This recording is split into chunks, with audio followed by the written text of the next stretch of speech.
Hey everybody, Dirty D here, and welcome to your 28th annual Tucson Turkey Shoot virtual players meeting. I'm going to try and run through the ins and outs of the turkey shoot so that everyone has a little less confusion on the day of the event. So the first thing I want to talk about is lay zeros. A lay zero is an area that is marked with construction ribbon to indicate a lay zero. So the way they work is on multiple holes throughout the course, you'll see this ribbon in different colors. Those are indicating a lay zero, and you have the opportunity, if you choose, to throw your disc through it. They do look like Mandos, but they are not mandatory. You do not have to throw through these. If you do, and you manage to go through one of them, and your disc, let's say, is a few feet from the basket, and you make your putt, well, that is a 1 on the card because you were laying 0 once you went through it. So you definitely want to try and go for these. They're a lot of fun, and that's how you can get a better score. If you have any questions about lay zeros, let me know. Moving on to consecutive pars. Whoever can get the most consecutive pars will win a cash prize. John Wagaman currently holds the record at 42 consecutive pars. If you think you can beat him, good luck.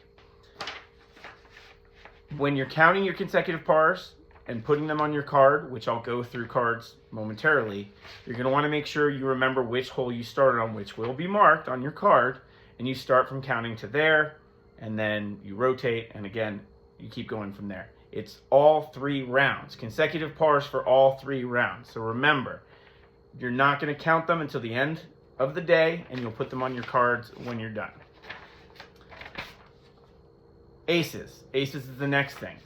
Everybody prepaid for all 3 ace pots when you registered. Ace pots are per division and they're per round. So there's an ace pot for round 1, 2, and 3.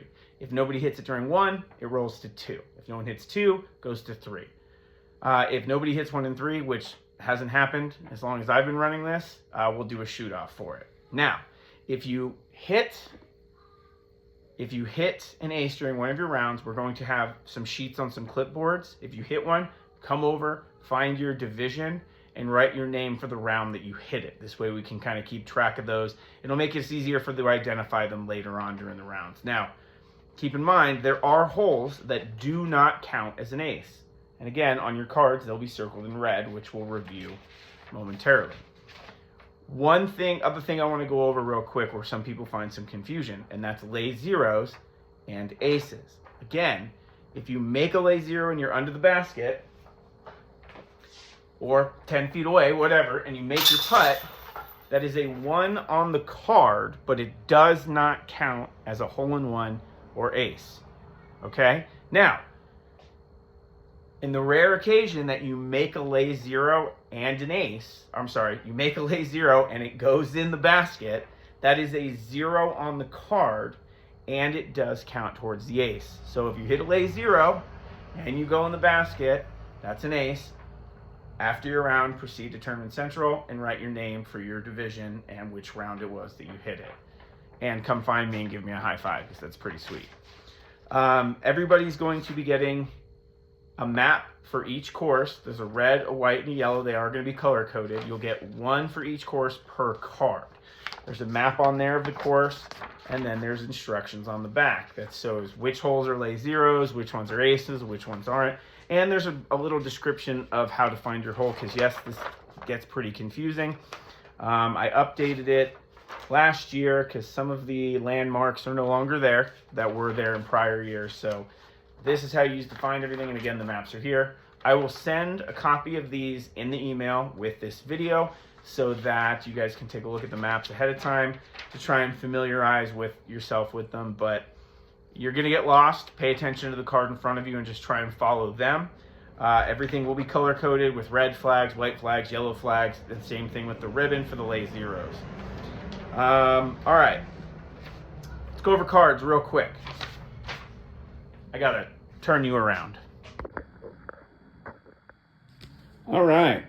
Here is your turkey shoot card.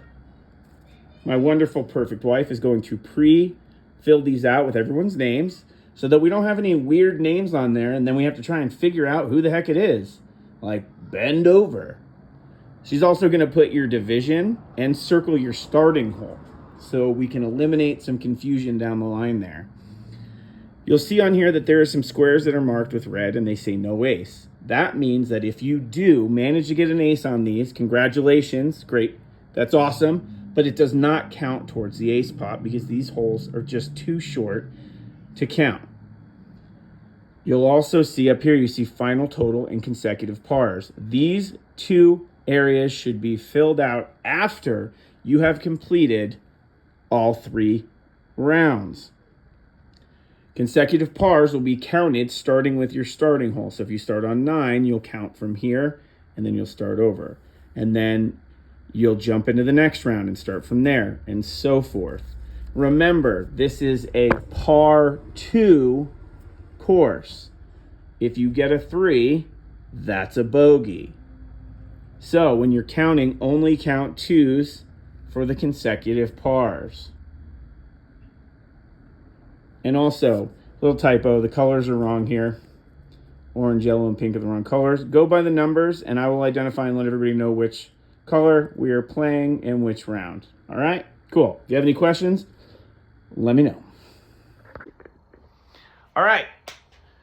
Before we wrap this up, I just want to give you guys kind of a rundown of what to expect. So we'll have check-in at 7:45. It's not really a check-in. Just show up. Find your name on the list, find your starting hole and your card. If you need to, it'll be included in the email. We'll hand out cards during the players meeting. We'll send you out. We should start the first round at about 9 o'clock. As soon as that's done, we'll verify everybody's finished their first round. We'll go right back out, play our second round. After the second round's done, we verified everybody's finished. We get 1 hour for lunch. When everybody gets back from lunch, we'll run through the third round. We'll count cards, tally everything up, sort all of that out, figure out any ties, whatever we've got going on in that space. Meanwhile, Jim Salusi, Ring of Fire Extravaganza will be going on over on hole 18, where everybody can win some swag, a little bit of cash, whatever other prizes we've got available for that. And then we'll kind of announce who won what. I'll be doing payouts via PayPal after the event, so you can hang out if you want, and I can try and shoot that over to you. And that's going to wrap up the 28th annual turkey shoot at that point. Want to thank Dave Shirkor for starting this event, for running this event, and entrusting in me to keep it alive. It's definitely a Tucson staple. I know it's my favorite event, and I know it's many other favorite event as well, and I can't wait to see everybody on Saturday. Thank you to Hennes Inc. for purchasing adult beverages. You must be 21 or older to enjoy those. Thank you to Q Riddle for, always sponsoring every event through the sweet swag you get from Finley. And thank you to all of you for participating and signing up. Can't wait to see everybody. We're going to have a great time. All right. Have a good one, and happy Thanksgiving.